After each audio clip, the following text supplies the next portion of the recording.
Alors, Franceline Marano, je vais vous laisser vous présenter. Et puis, vous allez nous rappeler ce qu'est l'amiante, ce qu'a été l'amiante, la ce qu'il est question de toujours. l'amiante, oui. Donc, je suis professeure émérite à l'Université Paris Diderot, biologiste et toxicologue.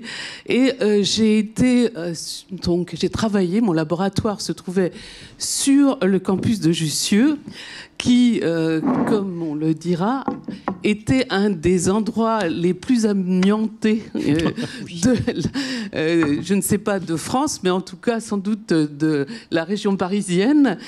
Il avait été construit avec une architecture qui nécessitait obligatoirement de traiter avec un matériau qui permettait d'éviter, si par hasard il y avait un incendie, que tout s'écroule, parce qu'en fait, il y avait des poutrelles métalliques qui soutenaient tous les bâtiments. Or, dans ce campus, il y avait des dizaines de milliers d'étudiants, des centaines de laboratoires et des milliers de chercheurs, d'administratifs, etc. Et donc, l'amiante jouait un rôle dans ce bâtiment qui était tout à fait important. Et donc, il faut avoir en tête aussi que, à partir des années 1950, après la guerre, où on a beaucoup reconstruit justement avec ces architectures comportant des armatures métalliques, et que l'amiante, qui était un matériau extraordinaire par ses propriétés donc de protection vis-à-vis du feu en particulier, a été utilisé très largement. Alors, j'ai prévu pour que vous compreniez bien ce que c'est que ce matériau, qui en fait est connu depuis l'Antiquité, puisque les Vestales, donc dans les temples du temps des Grecs déjà, utilisaient de l'amiante pour maintenir des torches allumées, et même on imagine que ça a été utilisé dans des tuniques pour éviter justement pour la protection vis-à-vis du feu. Donc c'est un matériau qui est connu depuis longtemps. Vous avez là sur cette image les différentes sortes d'amiante, puisque on extrait l'amiante vis-à-vis de mines. Et celles qui ont été, les formes qui ont été les plus utilisées pendant la deuxième moitié du XXe siècle, et c'est cette amiante qui va nous intéresser essentiellement, puisque c'est celle qu'on a interdite et puis que, disons, on essaie d'enlever dans la majorité des situations où ça pose problème. C'est le chrysotile que vous voyez, c'est l'amiante qui était d'ailleurs spécialement extraite du Canada, où elle est d'ailleurs toujours autorisée, Et puis c'était donc l'amiante blanche et le crocidolite à amiante bleue. Et sur le campus de Jussieu, donc où le flocage de l'amiante s'est fait sans prendre aucune précaution, j'étais déjà quasiment sur place à l'époque. Je pense qu'il y a eu beaucoup d'émissions de fibres d'amiante à ce moment-là, et pas seulement sur le campus lui-même, sur l'ancienne Halle-aux-Vins, mais aussi sur tout le quartier. Il y a des chances. Eh bien, on a utilisé en mélange le chrysotile et le crocidolite. Alors, en fait, sur le campus de Jussieu, ce qui s'est produit, c'est que il y avait là aussi, donc il n'y avait pas que des... D'ailleurs, les biologistes et les médecins de l'époque, ils savaient, pour les médecins du travail, ils savaient qu'il y avait un problème associé à l'amiante. On le savait depuis le début du XXe siècle. 1906, la première alerte d'un médecin du travail. On savait que dans les mines qui produisaient de l'amiante, il y avait des pathologies donc respiratoires importantes, pulmonaires, et en particulier, il y avait ce qu'on appelait l'asbestose, c'est-à-dire une forme de silicose. Et on avait déjà déterminé qu'il y avait un lien avec des cancers du poumon. Donc ça se savait depuis le début du XXe siècle. Et en fait, on a peu utilisé l'amiante pendant la première moitié du XXe siècle, et c'est essentiellement dans la seconde partie du XXe siècle que ça a été... Donc, à cause sans doute en partie de la reconstruction après la guerre, comme je l'interprète comme cela, ou en tout cas, et le type de construction que les architectes proposaient pour aller vite, entre guillemets, qu'on a utilisé de façon absolument massive. Hein. Et le problème, c'est que maintenant, on est confronté à des chantiers de désamiantage un petit peu partout avec les risques que ça présente.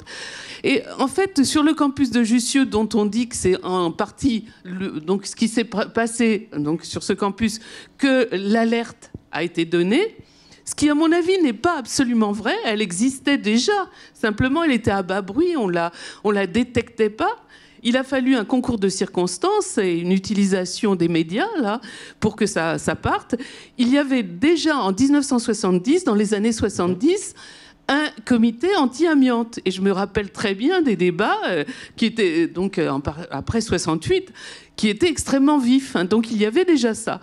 Mais il a fallu effectivement qu'un physicien, qui était déjà un militant du comité anti-amiante, Henri Pézra, et qui travaillait sur l'amiante, et j'ai travaillé dans mon laboratoire en relation avec lui sur les propriétés des fibres, et bien que ce physicien relance en fait un débat qui a été d'ailleurs assez rapidement médiatisé et repris par un mathématicien, donc Parigot, qui a donc en fait en sorte que la problématique de l'amiante arrive vraiment au niveau politique et avec toutes les conséquences, en particulier d'interdiction.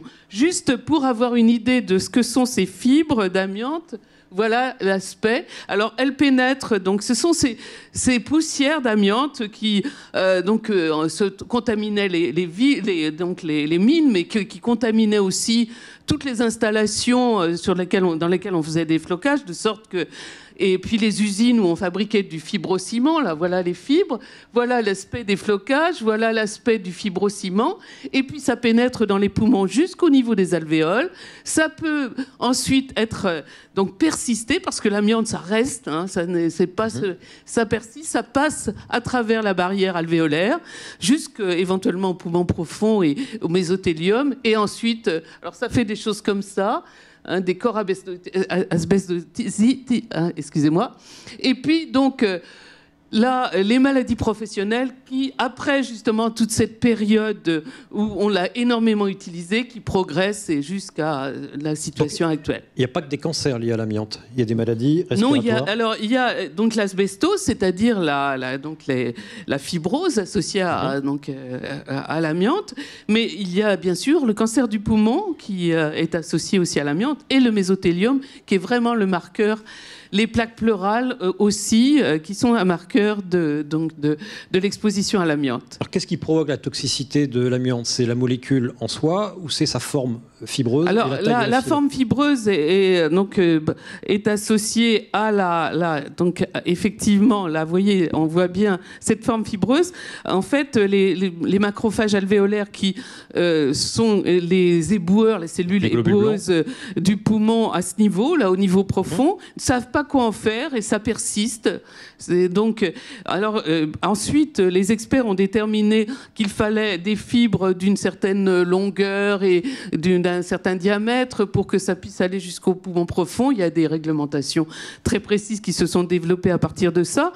Mais ce qui est intéressant de voir pour moi, ayant vécu la situation, en tout cas sur le campus de Jussieu et ayant développé de la recherche dans ce domaine aussi, c'est que en fait, la connaissance des effets existait depuis plus de 70 ans, quand en fait le scandale de l'amiante a éclaté, hein, et qu'on ne pouvait pas dire qu'on découvrait la chose. Les scientifiques le savaient, les politiques n'en avaient peut-être pas encore vraiment complètement conscience, mais en tout cas on savait qu'il y avait un problème avec l'amiante, en particulier pour les travailleurs de l'amiante, en particulier pour ceux qui étaient intervenus dans tous ces flocages, ou bien aussi dans toutes les entreprises où on fabriquait des objets avec de l'amiante. On a même fait des vêtements doublés à l'amiante. J'en ai vu sur les marchés. Ma mère avait prétendu m'acheter un anorak doublé à l'amiante dans les années 70. D'ailleurs, il faut se rappeler qu'on a fait des parfums, des crèmes de jour au radium, à la grande époque de Marie Curie. La notion du risque a un peu évolué. Néanmoins, André Picot, Ça ressemble un peu à la silicose, cette affaire-là. La silicose, c'est une maladie qui est connue depuis longtemps, et pourtant, on n'a pas fait le lien, mais peut-être qu'il n'y en avait pas à faire entre la silicose et une fibrose comme celle-ci. C'est-à-dire que le mécanisme n'est pas le même. Je voudrais revenir sur l'histoire de Jussieu, parce que oui. et vous expliquer comment il se trouve que j'avais un collègue. Moi, je suis chimiste organicien, donc j'avais abouti au CNRS après un passage dans l'industrie. Et je m'occupais donc, les chimistes organiciens, des produits dérivés du carbone et de l'hydrogène. Et j'avais un collègue qui travaillait sur les produits minéraux, qui s'appelait, parce que malheureusement il a disparu, Henri Pézra. Et qui, à l'époque, c'était un radiocristallographe, donc un physico-chimiste en fait.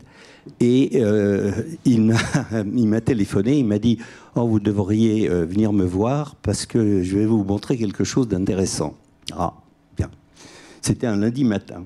Et donc, je me pointe le lundi matin. Alors, comme il s'intéressait déjà pas mal à tous ces problèmes d'effets sur la santé des produits chimiques, et qu'il était vraiment ce qu'on n'appelle pas un lanceur d'alerte, mais un gêneur d'alerte, on l'avait mis dans les sous-sols. Et donc, j'arrive à son bureau. Il avait un bureau noir. Et j'arrive vers 10h. Il me dit « Ah, bah, c'est vous, etc. » Il me dit « Je vais vous écrire mon nom. » J'ai dit « Ah bon ?» Et alors, sur sa table, effectivement, c'était grisâtre et écrit « Henri Pézra ». Il dit « Vous voyez, c'est de ça que je m'occupe. » Et il dit « C'est très dangereux. » Ah bon? Moi, je ne connaissais pas grand-chose à l'époque, à la chimie minérale. Ça m'a impressionné. Il m'a dit, on devrait quand même conjuguer nos efforts. Vous vous intéressez un peu aux effets des produits organiques. Eh bien, moi, je m'intéresse aux produits minéraux. Travaillons ensemble. Vous voyez, donc c'est parti de cette... alors, il se trouve que je viens d'un chemin un peu, disons, particulier. J'ai un double diplôme d'ingénieur chimiste et biochimiste. J'ai fait le Conservatoire des Arts et Métiers. Et donc, je me suis tout de suite intéressé à ces relations qu'il pouvait y avoir entre la structure chimique et le produit chimique. Et j'avais quitté l'établissement Roussel où j'étais, où j'avais eu la grande chance de synthétiser les premiers milligrammes de ce qui devait être la pilule contraceptive française. Et malheureusement, quand on a fait tester aux États-Unis cette pilule, elle était bien meilleure que l'américaine, mais malheureusement, elle était toxique pour le foie. Et là, ça a été avec un collègue qui était le toxicologue de chez Roussel, et puis un autre collègue qui était pharmacochimiste, c'est-à-dire qu'à travers la structure chimique, il regardait l'impact donc en tant que médicament. Et nous nous sommes réunis et nous avons dit, mais ça c'est quand même bête, parce que quand on regarde la formule de la molécule que l'on venait de faire, ben, c'était obligatoire qu'elle était toxique. Obligatoire. Et donc, sans se casser la tête, comme notre collègue était pharmacochimiste, on a dit on va appeler ça la toxicochimie. Alors c'est intéressant du point de vue un peu politique mondiale au niveau de la toxicologie. En France, la toxicologie, alors qu'elle a eu de bons toxicologues, hein, comme René Truot par exemple, hein, c'est lui qui a mis sur pied ce qu'on appelle les valeurs limites, qui a mis sur pied l'écotoxicologie. Donc c'est un très très grand toxicologue. La toxicologie en France a toujours été vue comme la partie néfaste de la chimie. Par contre, en Allemagne, aux États-Unis, etc., on essaye toujours de prendre ça en compte. Et lorsqu'on a fait donc dans la revue de la chimie française, un article, il est passé sur justement la toxicochimie, il est passé totalement inconnu. À peu près 6 mois après, était créée aux États-Unis une sous-commission de l'American Chemical Society qui s'appelait Toxicochemistry. 6 mois après, ils avaient leur revue. C'est en quelle année, ça, rappelez-nous? Comment? C'est en quelle année, ça? Oh, c'était dans les années 70, par là. Et on se préoccupait de l'amiante déjà aux États-Unis? Oui, et on essayait justement de minimiser. Alors, il y en avait quelques-uns qui étaient... Il y avait un très grand épidémiologiste, toxicologue, c'était Péto, qui a travaillé beaucoup là-dessus. Il a eu atteint sa notoriété avec l'histoire du tabac. Et il avait vu qu'il y avait une relation entre le tabac et l'amiante. C'est-à-dire que quand vous prenez de l'amiante, que vous faites de l'expérimentation animale, c'est un très mauvais cancérogène. Vraiment pas très, très mauvais. Par contre, si vous faites fumer les rats, vous augmentez par un facteur pratiquement 60. C'est énorme. Et il a fait tout de suite la relation entre tabac, amiante et cancer. Et donc... ça a été quand même un grand, grand pas en avant. Alors, pour répondre à votre question, comme je suis chimiste, mais pas toxicologue, j'essaye de... On avait fait ça du reste avec Henri Pézra, qui lui travaillait directement comme chercheur sur les mécanismes donc de la façon dont l'amiante pouvait intervenir dans l'organisme, en particulier au niveau des cancers pulmonaires. Il avait émis, il n'était pas le seul du reste, aux États-Unis, déjà ils étaient sur la piste, il avait émis l'hypothèse que les amiantes, qui sont des fibres, eh bien, agissent comme des catalyseurs supportés. C'est-à-dire que lorsqu'on fait des synthèses en chimie, on peut utiliser des supports de silice, par exemple, et sur lesquels on va mettre des traces d'un métal. Donc il se produit la même chose dans le corps. Voilà.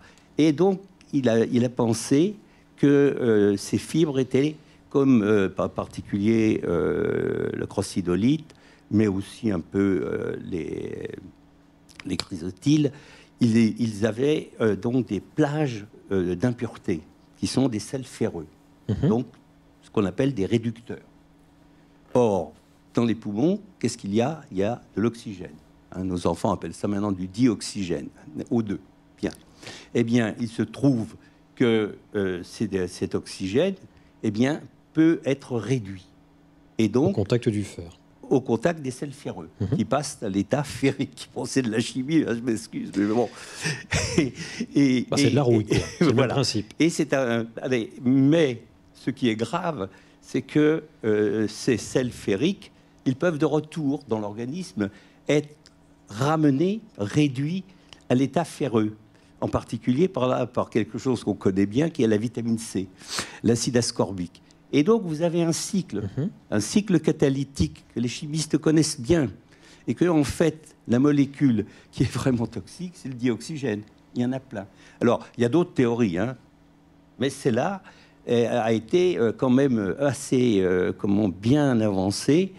Et on peut imaginer qu'effectivement, les amiantes, parce qu'il y a d'autres types d'amiantes, là, je rentre il y a quelques semaines de Nouvelle-Calédonie, où c'est ni du chrysotyle ni du crocidolite qui intervient, mais une autre fibre d'amiante qui s'appelle la trémolite.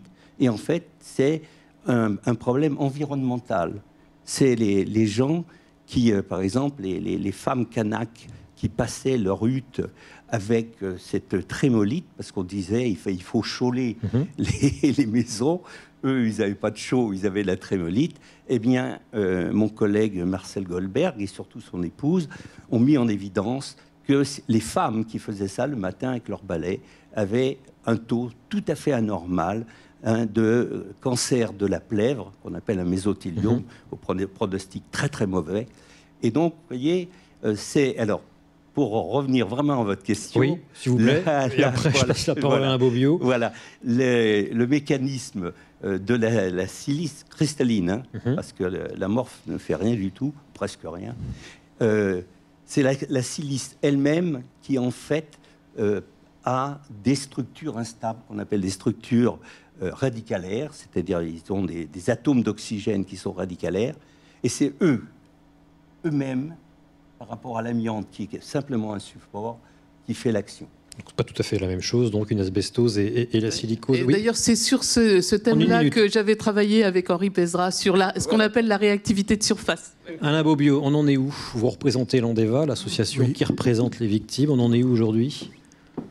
Alors, je voudrais, avant, dire quelques mots sur Henri Pézra. Je crois que ça a été un très grand lanceur d'alerte, mais ça a été aussi un scientifique solide qui n'a pas été reconnu à sa juste valeur par ses pairs. Qui n'a pas été soutenu, c'est le moins qu'on puisse dire. Parce qu'il a été considéré comme un militant, et le terme était péjoratif. Et en fait, sa grande qualité, en plus, c'était d'avoir été un bâtisseur d'un mouvement social sans lequel les changements auxquels on a pu assister par la suite n'auraient jamais eu lieu. Il y a eu en France un mouvement des victimes de l'amiante puissant qui a obtenu un certain nombre d'avancées, et sans ce mouvement, ces avancées n'auraient pas vu le jour. Si vous regardez, par exemple, à l'occasion de contacts avec d'autres associations d'autres pays, l'existence d'un fonds d'indemnisation comme le FIVA ou d'une retraite anticipée, il n'y a pas d'équivalent en Europe. Et ceci, ce sont des conquêtes des victimes. Maintenant, je voudrais, quand on parle de où en est-on, juste un petit retour quand même sur ce qui s'est passé. Moi, je soutiens complètement ce qui a été dit par Madame Marano, c'est-à-dire, il savait. Le danger était connu. J'ai rencontré dans mon association en Seine-Saint-Denis le fils d'un des deux frères Blandin. Il avait été, comme jeune ingénieur, accueilli dans une entreprise de flocage.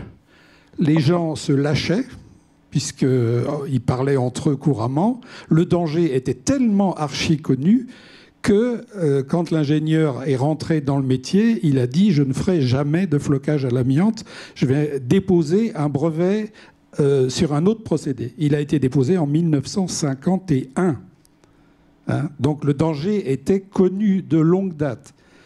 Alors, ce qui doit nous faire réfléchir par rapport à d'autres catastrophes environnementales, c'est quand même la science avec laquelle les industriels ont réussi à élaborer une série de stratégies pour prolonger l'usage de l'amiante au maximum, y compris quand ils ont pris conscience que l'interdiction devenait inévitable. Alors là, il y a eu une stratégie de la dissimulation volontaire des données scientifiques. Il y a eu une stratégie de contre-feu en suscitant, en achetant des scientifiques qui étaient à vendre. Dans le fameux comité permanent amiante. Et puis, il y a eu le chef-d'œuvre. Ça s'est fait dans d'autres pays, mais jamais aussi bien qu'en France. C'est un monument, le CPA, quand même. Hein, Oui, c'est un monument. C'est-à-dire que après la réglementation de 77, qui était une réglementation tout à fait insuffisante, où, sur pression des industriels qui ont menacé de fermer leurs entreprises, on s'est arrêté à une valeur limite d'exposition de 2 fibres, en expliquant, c'est dans les textes de l'époque, que avec ça, on protégerait peut-être de l'asbestose, ça n'était pas sûr, mais certainement pas du cancer. Mais comme ça, on pouvait garder des entreprises ouvertes et non pas fermées. Alors, il y avait le chantage à l'emploi, vous l'avez dit, mais en même temps, si ma mémoire est bonne, et je convoque même ma mémoire familiale, le danger était connu des ouvriers. Mes oncles ouvriers connaissaient très très bien le danger à l'amiante, simplement ils le niaient parce qu'il fallait bien qu'ils bossent, et il y avait une forme de virilité à affronter le danger. Et deuxièmement, les victimes de l'amiante, ce sont, si ma mémoire est bonne, les femmes, les sœurs, les filles qui ont porté plainte, ça n'a jamais été les hommes, et encore moins les syndicats. Est-ce qu'il y a eu une négation, une cécité générale Je dirais qu'au niveau de la conscience, c'était beaucoup plus mêlé que ça. Ouais. Il y avait une conscience que c'était malsain. Il y avait une conscience que c'était dangereux. Il n'y avait pas forcément une conscience que c'était très fréquemment mortel. Et donc ça, on connaissait le danger, pas le risque. On ne voulait pas voir le risque. Non, enfin, l'importance de la chose a été connue dans les hautes sphères, pas forcément des gens qui travaillaient dans les ateliers. Alors, le CPA, quand je dis que c'est un petit chef-d'œuvre, c'est-à-dire on imagine une structure de lobbying mise en place par des lobbyistes. Le siège était l'Association française de lobbying. C'était le siège. Et dans ce comité informel, sans statut, sans existence juridique, on a réussi à faire venir les représentants de 5 ministères, pas rien. On a réussi à introduire des scientifiques complaisants. Et on a même réussi à faire venir des organisations syndicales qui ont peut-être pensé qu'elles pouvaient améliorer les conditions de travail, mais qui en pratique se sont fait piéger dans une structure dont la mission principale était de populariser un bobard, l'usage contrôlé de l'amiante, et de retarder au maximum l'interdiction. On a eu cette situation incroyable où par 2 fois, le comité permanent amiante est intervenu pour torpiller l'interdiction aux États-Unis et, sur proposition de l'Allemagne, en Europe. On a eu cette chose-là. Et quand je dis que c'est un bobard, il faut être précis. On entend souvent dire... Mais à l'époque, les connaissances scientifiques n'étaient pas ce qu'elles sont. Mais personne parlait d'interdiction. On ne savait pas si les fibres de remplacement n'étaient pas plus toxiques. Argument classique. Bon. Eh bien, par rapport à cet argument, il y a une chose qui est une évidence et qui est rarement dite. 80% du tonnage des utilisations de l'amiante étaient immédiatement substituables. Ce n'est pas les fibres de substitution, c'est la toiture de substitution, c'est le tuyau de substitution. Et ça, on sait faire. Et ça, on savait faire dès l'époque. Et on n'a pas fait. Oui, ou les bacs à fleurs qui étaient en flocage d'amiante aussi. Comment ? Ou les bacs à fleurs aussi à l'extérieur. Oui, bien sûr. Donc il y avait toute une série d'utilisations très simples dans laquelle on pouvait immédiatement substituer et les décisions politiques n'ont pas été prises en temps voulu. Maintenant, sans être trop long, je voudrais juste donner quelques points de repère sur la situation actuelle. Oui. Donc, on est aujourd'hui dans une situation où il faut avoir une vision mondiale. L'amiante est interdit en Europe, mais les multinationales de l'amiante se sont reconverties et exportent l'amiante vers les pays d'Asie, où le commerce est en progression très importante. On a eu 6 fois de suite, en 12 ans, une convention à Rotterdam, dans laquelle il y avait 150 pays, presque 160, et qui avait tout simplement à se prononcer sur le fait que certains produits dangereux, pesticides, amiante chrysotile, devaient être étiquetés, documentés comme produits dangereux, de façon à ce que l'acheteur achète en connaissance de cause. Ce n'est pas l'interdiction. 6 fois de suite, des pays ont réussi à utiliser une sorte de droit de veto. Aujourd'hui, dans la Convention de Rotterdam, il n'y a toujours pas l'amiante chrysotile. C'est la base de la directive REACH. Voilà. Donc on a une situation... Ah oui, pardon. Excusez-moi. On a une situation qui est quand même tout à fait intolérable. Et moi, je pense que pour donner une note optimiste... ce qui vient de se produire au Brésil est tout à fait extraordinaire. C'est-à-dire que, ça s'est passé il y a une semaine, la Cour suprême du Brésil, le tribunal suprême fédéral, vient de décider d'interdire l'amiante au Brésil, 3e producteur mondial. Et il l'a fait en citant la Constitution. C'est-à-dire la Constitution... Les principes constitutionnels du Brésil disent qu'il faut protéger la santé des salariés et protéger l'environnement. En application de ce principe constitutionnel, la Cour suprême a rendu un verdict erga omnes, c'est-à-dire qui s'applique à tous, y compris au pouvoir politique. Donc aujourd'hui, la loi précédente qui autorisait l'usage contrôlé est devenue inconstitutionnelle et les pouvoirs politiques n'ont pas la possibilité juridique de la rétablir. Donc, pourquoi c'est arrivé au Brésil ? Eh bien, parce qu'il y a eu non seulement une association, la BREA, non seulement une magnifique lanceuse d'alerte, Fernanda Gianazzi, avec un courage physique, y compris, vu les menaces qu'il y a au Brésil sur les lanceurs d'alerte. Mais il y a eu aussi un mouvement social, citoyen, énorme, avec des magistrats courageux qui ont rendu le dernier jugement qui est rendu une semaine avant la cour d'appel, le jugement de la Cour suprême, c'est un jugement qui enjoint une usine Eternit. Je vous donne 120 jours pour trouver un matériau de substitution. On n'en a pas souvent des jugements rendus comme cela, hein. En France, non, moi j'en connais pas. Rémi Slama, que les choses ont changé. On avait utilisé l'amiante connaissant sa toxicité pour protéger les populations des incendies. Ensuite, on a fait des retardateurs de flammes brûlées pour nous protéger des choses qui s'avèrent des perturbateurs endocriniens. On a nié pendant des années la pollution de l'air. Finalement, aujourd'hui, on parle du glyphosate par exemple, on ne parle pas de la pollution de l'air, en particulier de la pollution de l'air intérieur, dans nos intérieurs où l'exposition est la plus forte. Est-ce que les choses ont vraiment changé ? C'est très difficile d'avoir une réponse générale. Si je voulais être optimiste, ce que j'ai tendance à être par nature, j'ai quand même envie de dire qu'il y a une certaine accélération dans la prise de décision qui permettent de protéger davantage l'environnement et la santé publique.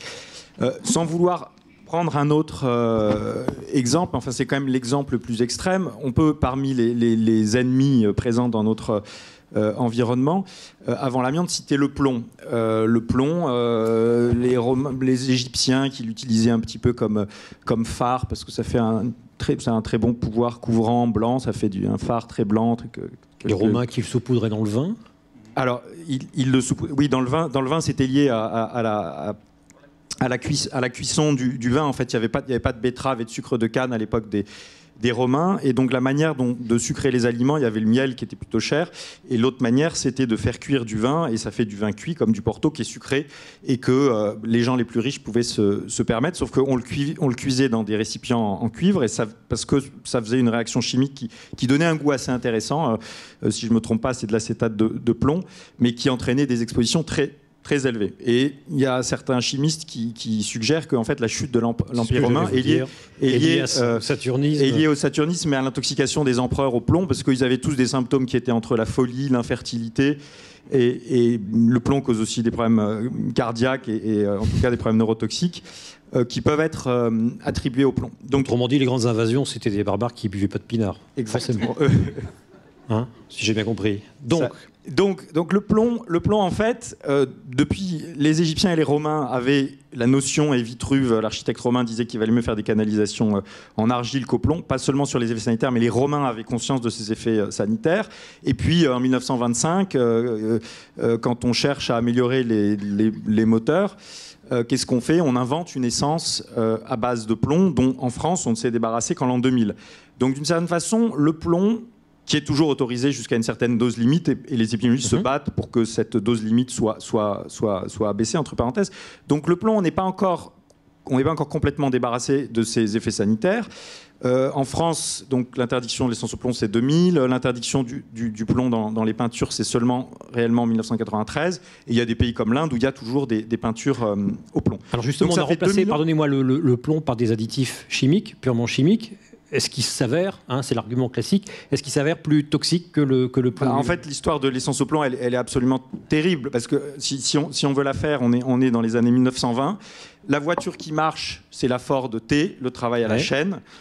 Ça se vend super bien. Et Ford avait son concurrent américain, qui est General Motors, qui était là à se ronger les sangs en voyant sa part de marché diminuer. Et ils disent, il faut qu'on trouve quelque chose. Et ils ont pensé à essayer d'améliorer le fonctionnement de leur véhicule sur un problème qui était la combustion dans les moteurs et les phénomènes d'explosion qui n'étaient pas bien maîtrisés. Donc ils ont cherché des additifs à l'essence. Et il y a un inventeur qui est absolument terrible, qui a trouvé deux additifs possibles qui semblaient efficaces. L'un, c'était le plomb. Et ce qu'ils ont choisi de commercialiser, en se gardant d'appeler ça le plomb, ils appelaient ça le tétraéthyle, l'essence tétraéthyle. Ils ont oublié d'ajouter le mot plomb derrière.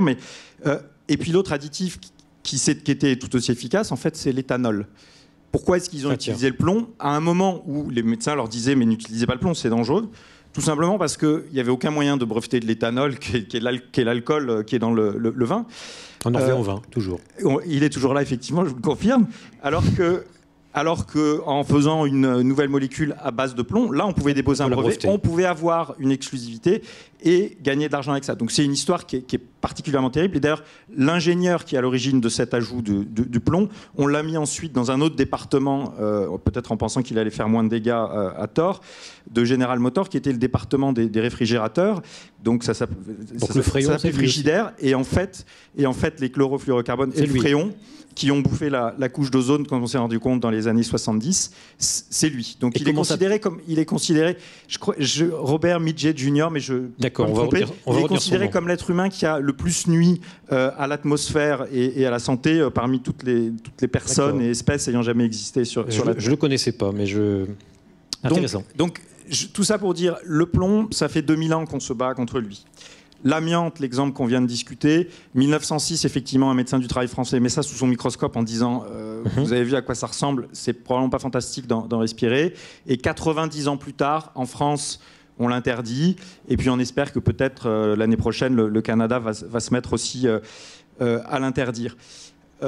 Maintenant, pour prendre un autre exemple, et c'est sélectif, donc ça n'a pas de valeur scientifique ce que je suis en train de faire, et je ne suis pas historien non plus. Le bisphénol A, eh bien, le bisphénol A, en fait, ça a beau faire pas mal de temps qu'on l'utilise dans l'alimentation, enfin dans les contenants alimentaires et ailleurs. En gros, depuis la molécule, elle a été découverte dès les années 1930-40. En fait, on s'est rendu compte que ça fuyait et que ça contaminait notre alimentation et nos organismes assez récemment. Et c'est guère que depuis la fin des années 90, début des années 2000, qu'on sait le doser chez l'humain. Et la loi française, et Monsieur Bapt qui est là me corrigera, mais sur l'interdiction de l'amiante, du bisphénol A d'abord dans les biberons et ensuite dans les contenants alimentaires, c'est 2010-2012. C'est-à-dire en fait une quinzaine d'années après le moment où on a su le doser, et finalement un délai relativement bref après l'identification de ces effets néfastes. On a divisé par 6 le délai d'action par rapport à l'amiante. Donc après, il y a plein d'autres substances, et je ne suis pas en train de dire que dans tous les cas, tout fonctionne bien, mais on a quand même ces exemples qui nous disent que on a progressivement identifié certains des mécanismes par lesquels on empêche les connaissances scientifiques et médicales de se produire ou bien d'être reconnues par les pouvoirs publics. Ce qui ne veut vraiment pas dire qu'il n'y a pas de problème. Et moi, pour revenir un peu sur la discussion précédente aussi, sur les lanceurs d'alerte, si vous me permettez, j'aimerais vraiment insister sur l'enjeu qui est celui d'aujourd'hui. Alors, on est dans un musée où il y a une exposition qui s'appelle Venenum. Ça fait penser au venin. Venin, c'est le poison. On pense tout de suite à un effet immédiat, très grave, un décès peut-être, et quasiment systématique. Et ça, c'est facile à mettre en évidence, parce que si je suis mordu par je vois un serpent et je vois quelqu'un qui est étendu à côté, ça survient toujours, le décès quasiment toujours. J'ai aucun problème pour faire le lien de cause à effet. La toxicité aiguë, la dose fait le poison, le principe de Paracels, sauf que vous allez me dire que non. Voilà, donc ça, c'est les poisons. Maintenant, il faut réaliser que les enjeux actuels des substances qui sont dans notre environnement, en tout cas dans nos pays, et ça peut être différent dans les pays moins riches, c'est l'effet de substances qui n'ont pas d'effet systématique. Il y a beaucoup de gens qui vont être exposés sans avoir d'effet. Même dans le cas du tabac qui est très nocif, il y a plein de gens qui vivent jusqu'à 95 ans sans souffrir du tabac tout en fumant. Donc c'est un effet qui est non systématique, c'est un effet qui souvent est retardé. Le distilbène, la maman prend du distilbène pendant la grossesse et c'est 15 ou 20 ans après que sa fille, qui était dans son ventre, va développer un cancer. Et on en est aux arrière-petits-enfants touchés aujourd'hui. Et d'ailleurs, peut-être aussi, les petits-enfants de la maman qui a pris le médicament sont touchés. Donc des effets pas systématiques, retardés, et qui ne sont pas toujours graves. Si on s'intéresse, vous parliez des retardateurs de flamme polybromés, les composés perfluorés, il y a peut-être des effets sur le neurodéveloppement. On perd quelques points de quotient intellectuel, ou on a un risque accru de troubles du comportement. C'est grave pour les familles qui ont des enfants qui sont atteints de ces pathologies, mais ce n'est pas toujours le décès. Et donc l'enjeu aujourd'hui, c'est de savoir identifier et de savoir lancer des alertes ou de savoir se prémunir au niveau de la société contre les effets de ces substances qui sont souvent retardés, pas systématiques et pas toujours très graves au niveau individuel, même s'ils peuvent être très graves au niveau de la société du fait du nombre de personnes concernées.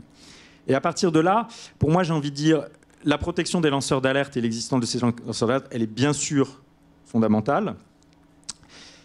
Mais pour moi, c'est entre guillemets le dernier filet de sécurité. Et il faut surtout pas, même s'il faut protéger les lanceurs d'alerte si certains sont menacés, mais il faut surtout faire en sorte qu'il y ait une réponse. Bon, et moi, ça peut vous sembler logique en tant que chercheur d'avoir une position un petit peu institutionnelle ou régalienne, mais il faut qu'il y ait les moyens au sein de l'État pour qu'on en arrive à prévenir les problèmes avant qu'ils explosent sur la place publique et qu'on en soit à avoir besoin de quelqu'un qui nous dise il y a 10 000 décès ou il y a beaucoup de cas de pathologies qui sont dus à ce facteur. Donc, tout l'enjeu, c'est d'avoir un système de surveillance environnementale et sanitaire qui soit efficace, qui génère les bons signaux et que ces signaux soient entendus par les pouvoirs publics.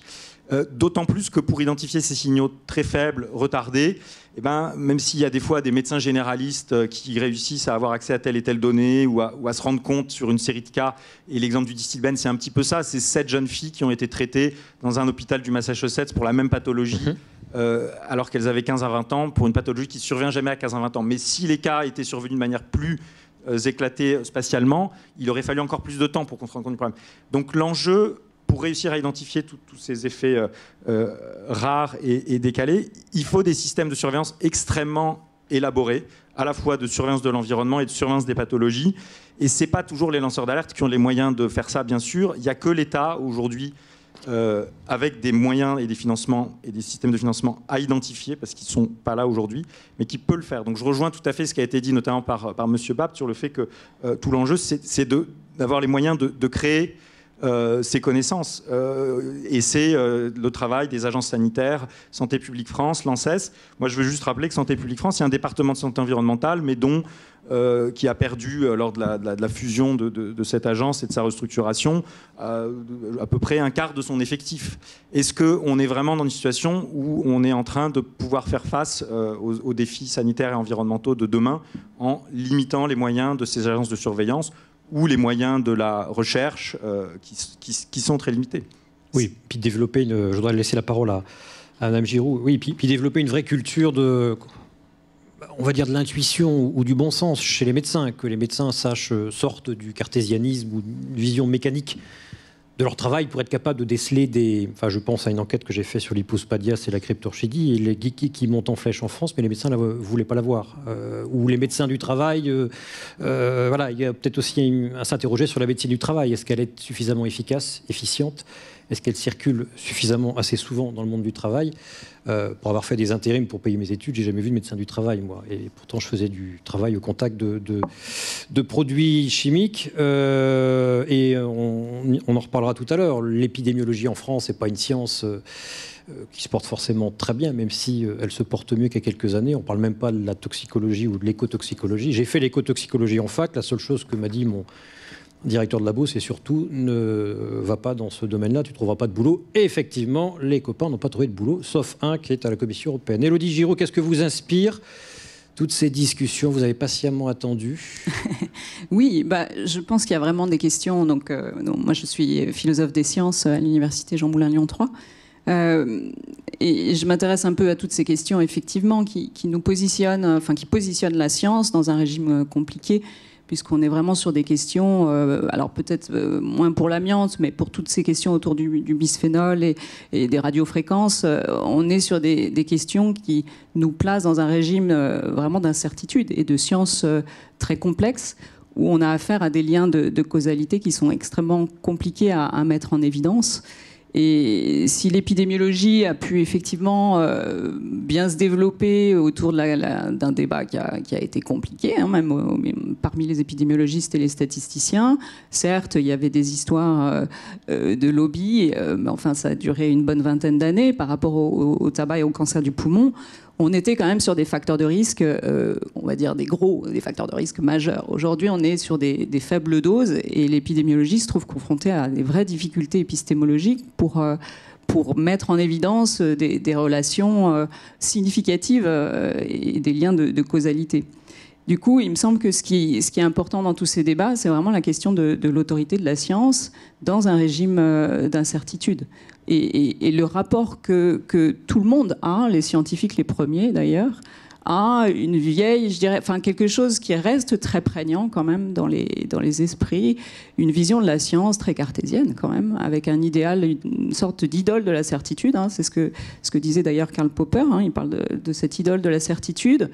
Alors que la science a depuis un petit moment quand même renoncé à cela et s'affirme comme faillibiliste. Hein, mais la certitude, c'est pas l'objet même de la religion, voilà, par opposition à la science, dont l'objet est l'incertitude. La science, je crois, reste quand même dans cette visée, cet idéal, quoi, puisque c'est ce que Descartes nous disait. Enfin, l'objectif, et même Claude Bernard, je veux dire, c'est pas si loin. C'est seulement depuis le début du XXe siècle, on va dire, le tournant du XXe siècle, que les probabilités sont arrivées et que on commence à se dire. Et même l'épidémiologie n'est pas forcément, enfin si elle a des difficultés, c'est qu'elle a un statut scientifique et théorique qui n'est pas forcément bien admis partout.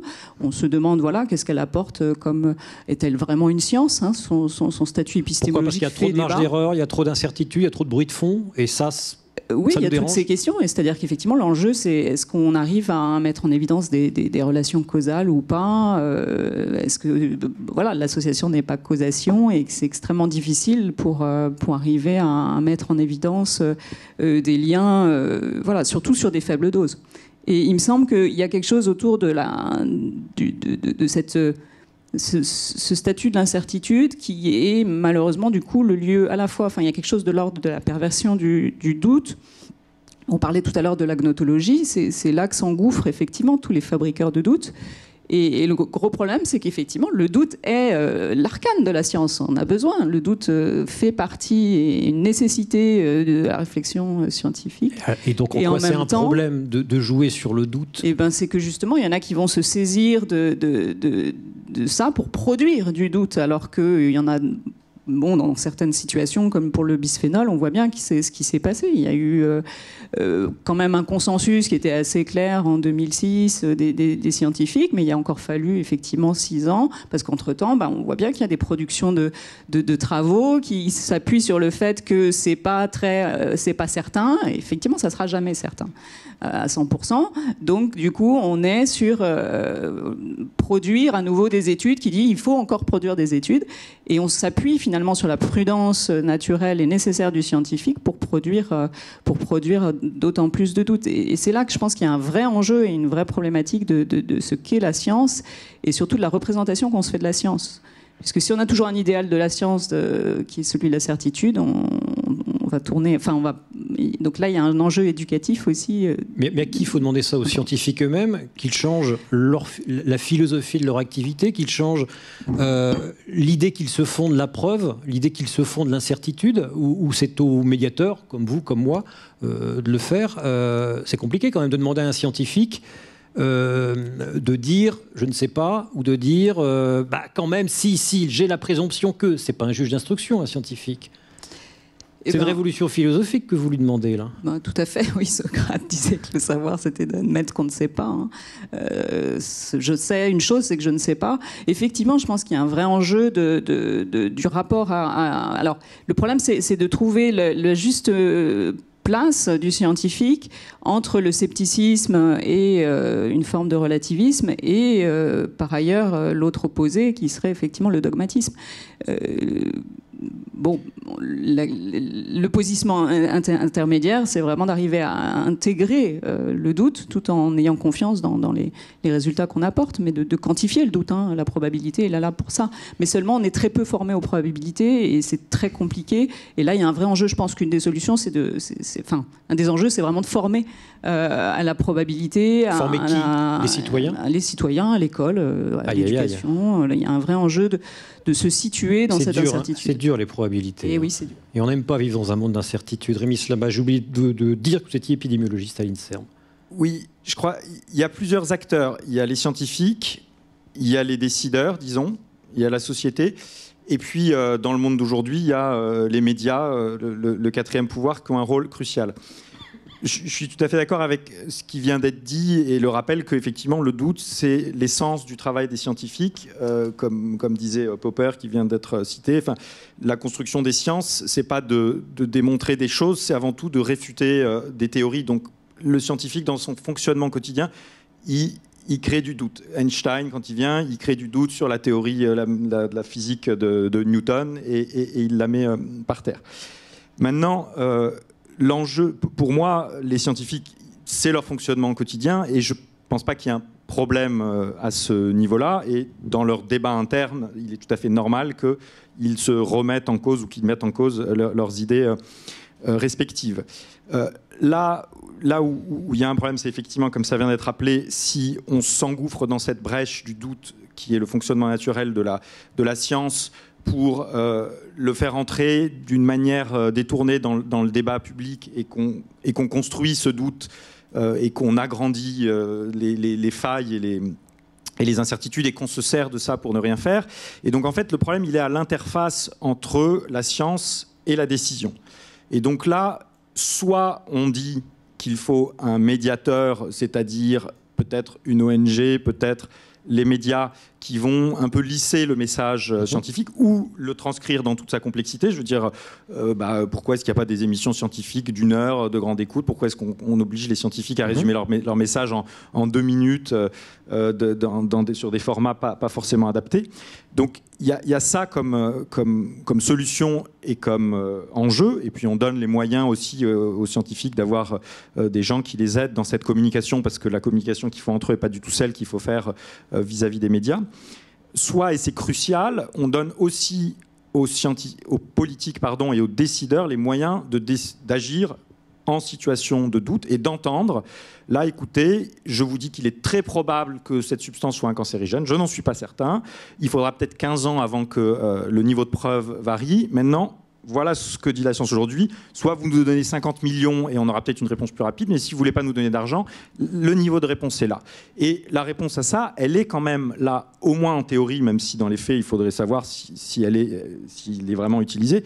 C'est le principe de précaution qui dit que l'incertitude ne doit pas être utilisée comme argument pour ne pas agir. C'est-à-dire que ça donne aux politiques qui, avant, pouvaient s'abriter en disant « il n'y a pas de certitude scientifique, donc je ne fais rien », qui pouvaient s'abriter derrière un tel raisonnement, ça donne non seulement la possibilité, mais même l'obligation d'agir s'il y a une menace qui est très grave, de façon proportionnée face à un message qui est incertain. Et des instances scientifiques comme le GIEC, le groupement qui s'occupe du changement climatique, fournit ses réponses en disant voilà, pour nous, le fait que le changement climatique soit d'origine anthropique, c'est quasiment certain, donc c'est une certaine probabilité. Le fait que l'augmentation du niveau de la mer dans les prochaines années, on vous donne une valeur de temps et pareil pour la température, une variation de tant de degrés avec telle marge d'incertitude.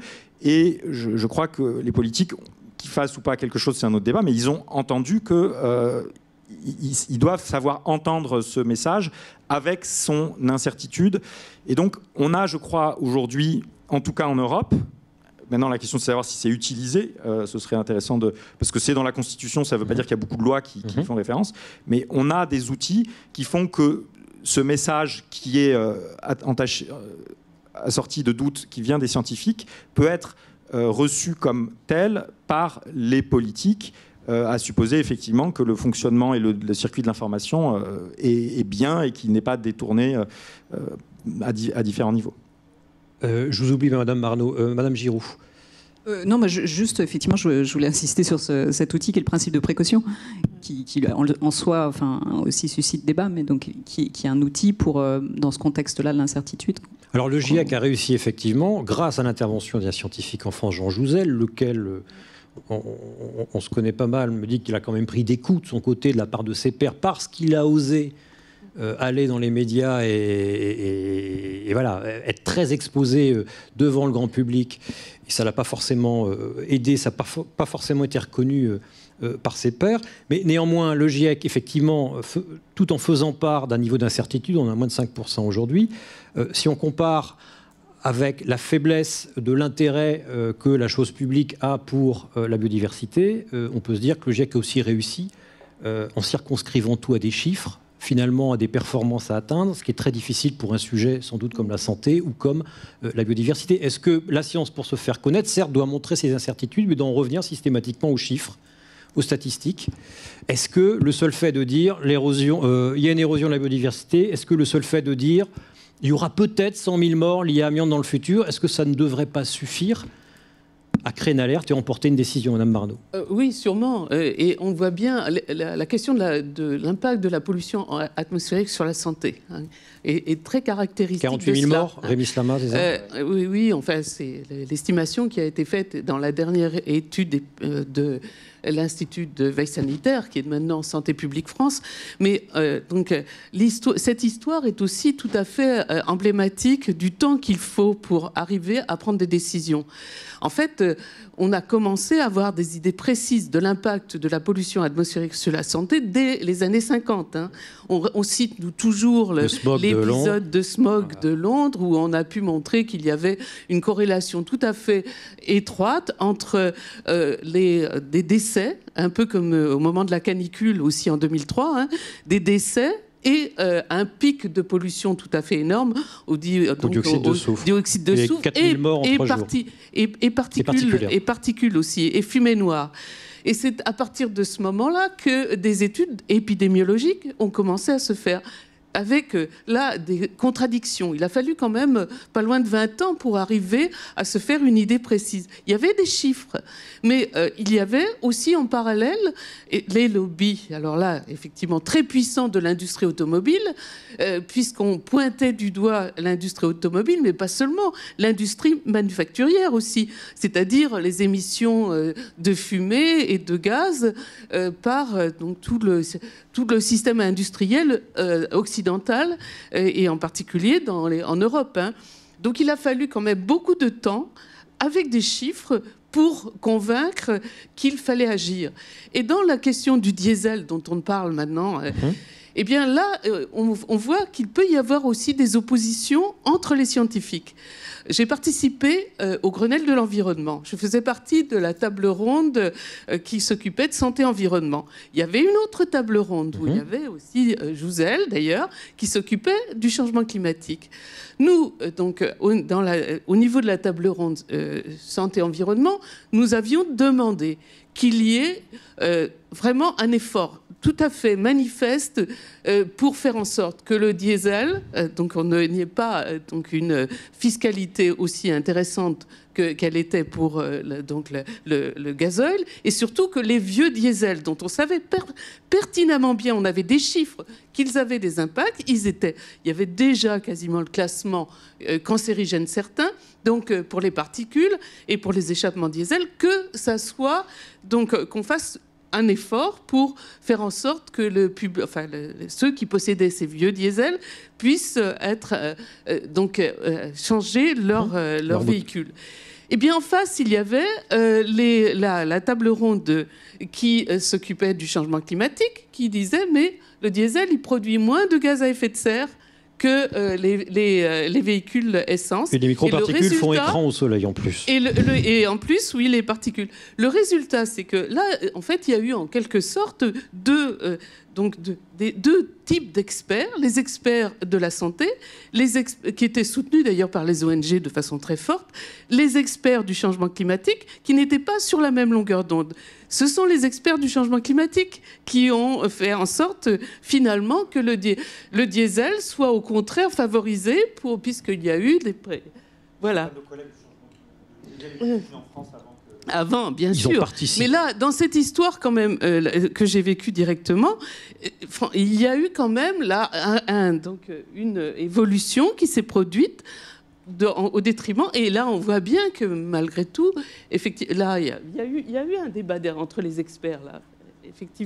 Effectivement, la possibilité d'avoir meilleur financement de diesel existait depuis déjà un bout de temps. Il fallait sauver PSA, surtout en 92, voilà. Pour le diesel. Mesdames, Messieurs, 10 minutes de questions.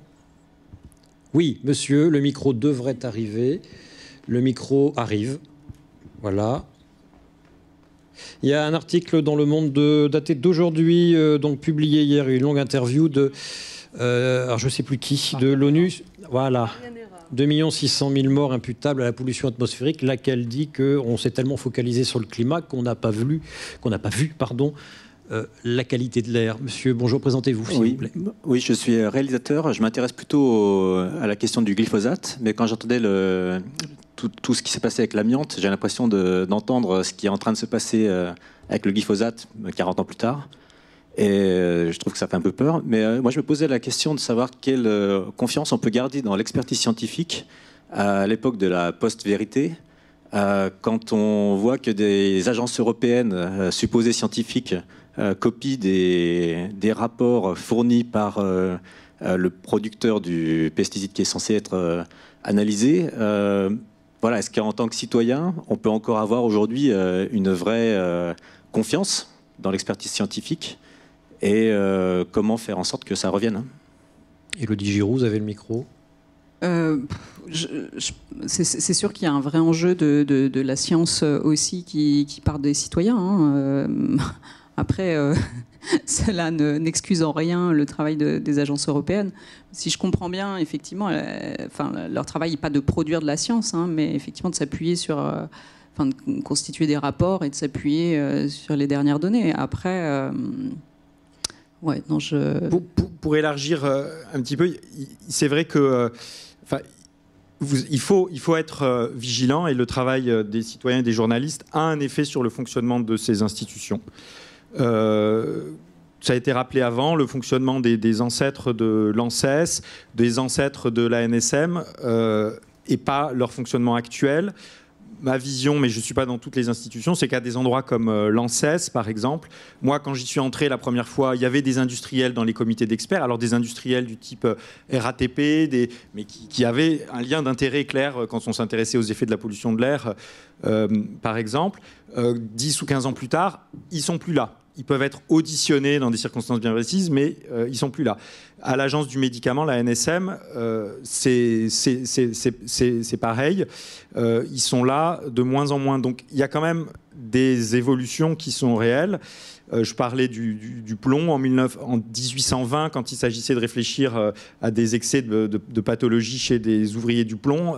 Ils ont demandé à Gay-Lussac, et à 2 autres personnes, dont l'un était l'inventeur du procédé qui était utilisé dans l'usine en question, et puis la troisième personne était le directeur de l'usine.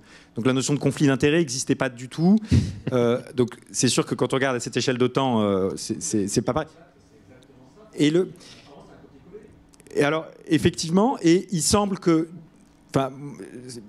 d'une part, ce soit une pratique commune, et moi, en tant que scientifique et en tant qu'expert, je comprends pas ça et je ferai jamais ça, et j'ai jamais vu ça dans un comité d'experts dans lequel je me trouve. Mais en tout cas, moi, je veux, pour ce que je vois du fonctionnement des instances européennes, je suis d'accord qu'on vient de loin et qu'il y a 10 ou 15 ans, on était dans une situation où il y avait beaucoup d'experts qui avaient des conflits d'intérêts.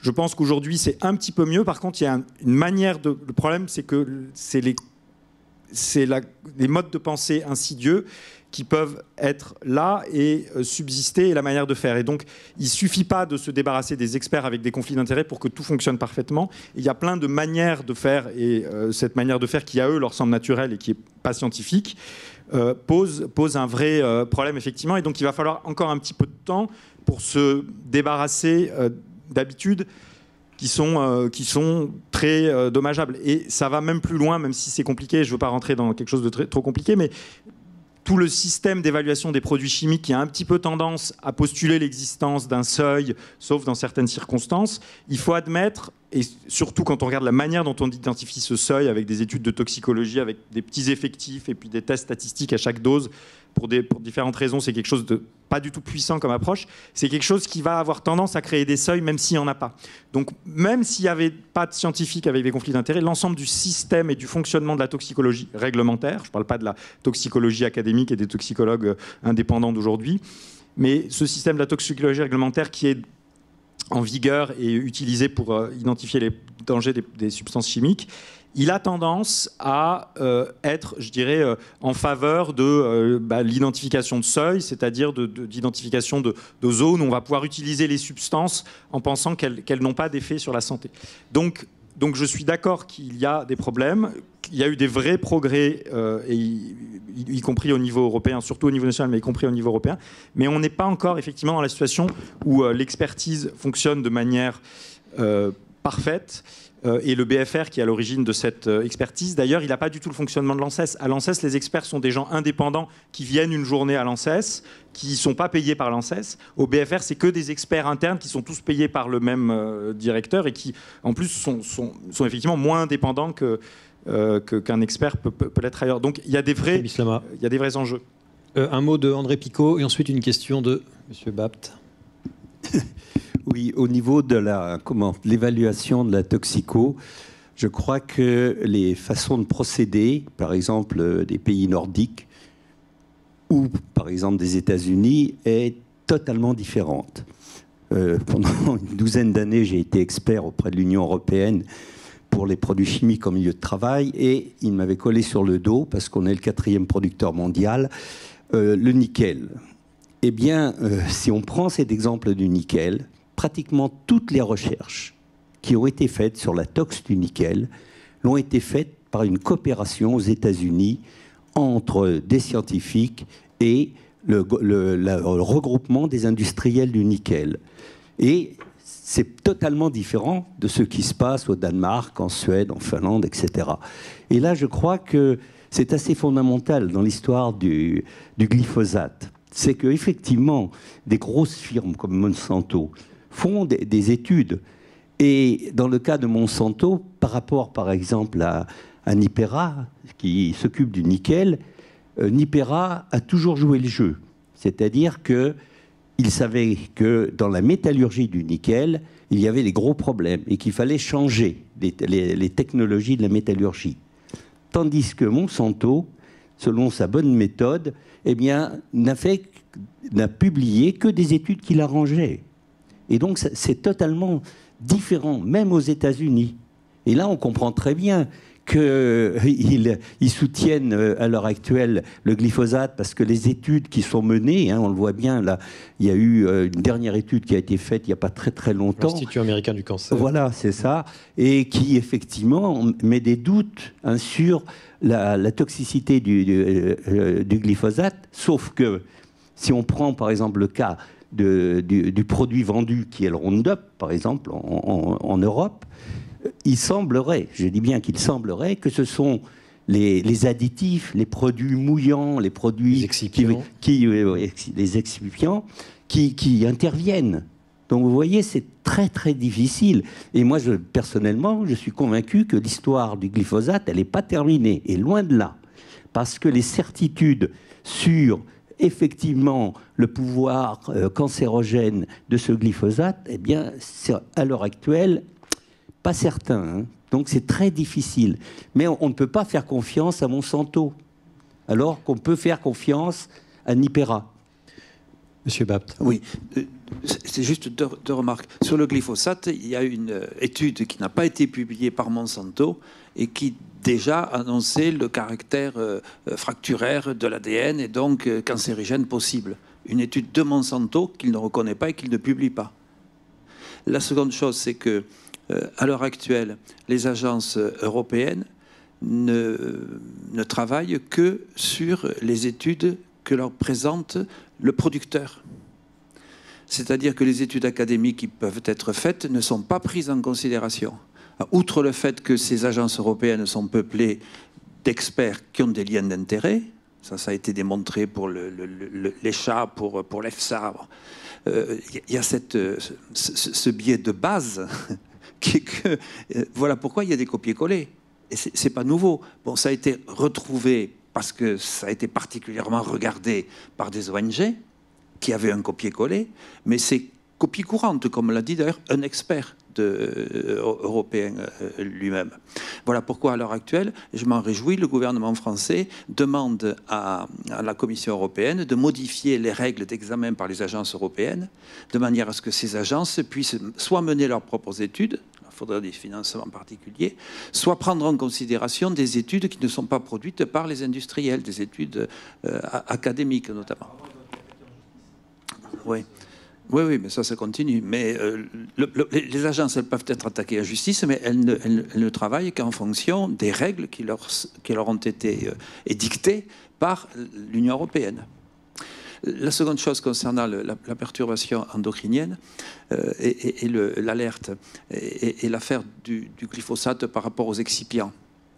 Il y a une communication ou une publication qui vient d'être donnée par l'INSERM qui est totalement passée inaperçue il y a moins d'un mois. L'INSERM a mis en place des méthodes d'extrapolation mathématique, des algorithmes mathématiques qui permettent de voir l'efficacité de la synergie entre telle et telle substance, qu'on appelle l'effet cocktail, et a montré que on pouvait aller de multiplier la perturbation endocrinienne d'une substance par 100, voire par 1000, lorsque deux substances agissent de concert, en quelque sorte. Et ça prouve que les méthodes classiques de dose minimale acceptable pour la santé ne veulent plus rien dire du tout. Oui, je voudrais rebondir par rapport aux problèmes qui ont été posés sur la place publique à propos de Monsanto. On a abordé les rapports entre scientifiques et politiques. Mais on n'a pas abordé jusqu'à présent deux types de rapports qui me semblent très importants. C'est scientifiques et économistes, et scientifiques et magistrats. Parce que scientifiques et économistes, ça touche le problème du coût d'un produit. L'amiante n'était pas cher. Si on prend le prix de vente comme indicateur, si on prend le coût social, le coût de l'amiante est exorbitant. C'est-à-dire que c'est le coût de centaines de milliers de personnes décédées de pathologies épouvantables, et c'est le coût du désamiantage. Donc on a un coût absolument exorbitant pour un produit pas cher. La deuxième chose que je voulais dire, c'est que si on veut moraliser les pratiques de Monsanto et d'autres grands groupes, il n'y a pas de raccourci, c'est-à-dire il faut qu'à un moment, ils rendent des comptes à la justice. Et ça, on se heurte en France aujourd'hui à des obstacles tout à fait considérables. On a l'annonce de 100 000 morts et on a 0 coupable. On a en Italie un cursus qui était prometteur et qui s'est arrêté. 16 ans de prison pour Schmidaini en première instance, 18 ans de prison en deuxième instance, et non-lieu au niveau de la Cour de cassation. Non-lieu avec un argument qui est eh bien, le dossier est prescrit. Alors, la notion de prescription, elle est tout à fait extraordinaire. Parce que ce qui est prescrit, c'est non seulement les maladies qu'on connaît, mais c'est les maladies futures. C'est-à-dire, avant que les dégâts arrivent, on sait déjà qu'ils seront prescrits. Alors, en France, on en est à 21 années d'instruction. On n'a même pas passé le cap des audiences sur le fond. Et on s'oriente vers un scandale judiciaire qui va peut-être arriver avant la fin de l'année. C'est-à-dire le fait que non seulement les hauts responsables ont vu leur mise en examen annulée, non seulement le médecin du travail de Condé-sur-Noireau, qui pendant 28 ans a vu défiler dans son cabinet des malades atteints de pathologies épouvantables et qui, au lieu d'être un lanceur d'alerte, s'est transformé en publicitaire de l'amiante. Lui, il était accusé de non-assistance à personne en danger. Il a été reconverti en témoin assisté. Et aujourd'hui, les magistrats prennent une position encore plus radicale avec le soutien du parquet, c'est-à-dire qu'ils expliquent aujourd'hui, en s'appuyant sur un rapport scientifique fait par des vrais scientifiques et en leur faisant dire le contraire de ce qui est écrit dans le rapport, ils expliquent c'est un produit à effet différé, le temps de latence est variable, donc même s'il y a faute patente, même s'il y a pathologie et dégâts immenses, le lien personnel entre monsieur untel et les dégâts ne peut pas être établi. Et il n'y a pas intentionnalité du meurtre ou du crime, donc ça passe pas en pénal. Oui. Élodie Giroux, pour terminer, je suis désolé. Vous êtes sûr? Alors insistez sur un point. Non. C'était et juste on en terminera là. Oui, enfin, je voudrais pas avoir le mot de la fin, mais Si, bah, si, vous allez le voir. c'est par rapport à cette question de la difficulté de la science à nouveau là-dedans et des effets de seuil. Je pense que, enfin, je repensais à Ulrich Beck qui, dans son livre La société du risque, qui commence à dater, en fait, avait bien pointé cette difficulté de l'effet de seuil. Et, comme pour le doute, il y a un peu une perversion parce qu'effectivement, autoriser, c'est d'une certaine façon légitimer. Et le problème du seuil, de la détermination de seuil, c'est extrêmement compliqué. À la fois, on en a besoin, en même temps, ça légitime d'une certaine façon.